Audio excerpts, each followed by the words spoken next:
আমাদের সামনে কয়েকটি কথা বলার জন্য অনুরোধ করছি। মাননীয় প্রতিমন্ত্রী মাহে আলম সাহেব বক্তব্য দিচ্ছেন। ঢাকা দক্ষিণ সিটি কর্পোরেশনের সম্মানিত প্রশাসক, সম্মানিত স্বরাষ্ট্র সচিব মহোদয়, মাননীয় প্রধানমন্ত্রীর অতিরিক্ত প্রেস সচিব আতিকুর রহমান রুমন, ঢাকা বিভাগীয় কমিশনার, ডিএমপির কমিশনার সহ সিটি কর্পোরেশন, সিভিল এবং পুলিশ প্রশাসনের ঊর্ধ্বতন কর্মকর্তাবৃন্দ এবং প্রিয় সাংবাদিক ভাইরা, আসসালামু আলাইকুম। আমার নাম আসলে মাহে আলম না, মীর শাহে আলম। ইতিমধ্যেই আমাদের মাননীয় প্রশাসক আপনাদেরকে এই ঐতিহাসিক ঐতিহ্য জাতীয় ঈদগাহ ময়দানের ব্যাপারে বলেছেন।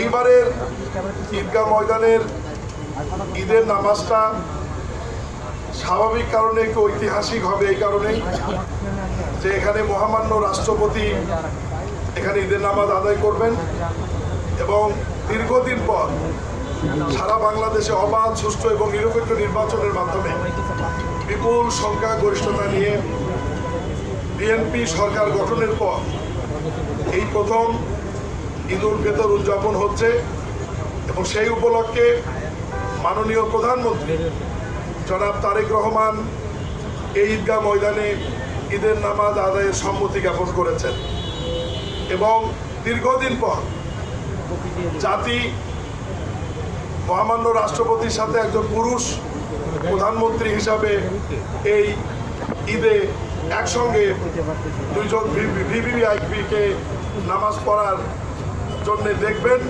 এবং যে সমস্ত মুসল্লিরা এখানে উপস্থিত থাকবেন তারা তাদের সঙ্গে সাক্ষাৎ করতে পারবেন এবং দেখতে পারবেন।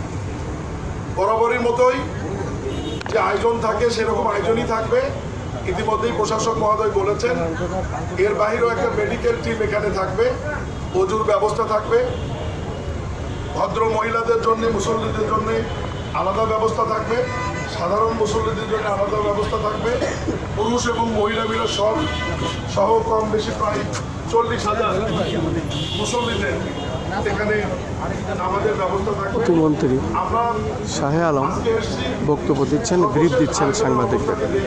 তার মাঝে আমরা কাজগুলো করছি, থেকে আমরা আমাদের ফুটেজগুলো ধারণ করছি এবং আমি আবারও বলি ঈদের নামাজ অনুষ্ঠিত হবে সকাল 8:30টায়। এই সময়ের মধ্যে যে সমস্ত মুসল্লিরা দেখতে পাচ্ছি মহামান্য রাষ্ট্রপতি এবং বাংলাদেশের সবচেয়ে জনপ্রিয় প্রধানমন্ত্রী আজকের এই জনাব তারেক রহমানের সঙ্গে যারা ঈদের জামাতে নামাজ আদায় করতে চান তাদেরকে আমি জাতীয় তার অনেক পূর্বেই মহামান্য এখানে রাষ্ট্রপতি আসবার জন্য দাওয়াত করছি, প্রধানমন্ত্রী আমন্ত্রণ জানাচ্ছি। এখানে আজকে আমি এই পর্যন্ত বলে শেষ করছি এবং আপনাদের সাথে সহযোগিতা কামনা করছি। আসসালামু শেষ করলাম। আলাইকুম। মহিলা সহ 40,000। আমাদের বিভাগীয় কমিশনের নেতৃত্বে একটি কমিটি রয়েছে। একটু পরে ওনারা বসবেন আবহাওয়া অধিদপ্তরের কর্মকর্তা সহ বৃষ্টির সার্বিক পরিস্থিতি এবং আবহাওয়ার পরিস্থিতি নিয়ে ওনারা বৈঠক করে যদি অতিরিক্ত বৃষ্টি হয়, নামাজ পড়ার মতো পরিস্থিতি যদি না থাকে, সেই ক্ষেত্রে পরবর্তী এই নামাজটি কোথায় হবে বা করণীয় কি, এটা আপনাদেরকে বিভাগীয় কমিশনার মিটিং শেষে একটু পরেই উনি এসে উনি ব্রিফ করবেন, এটা পরবর্তীতে বিভাগীয় কমিশনার সাহেব আমাদের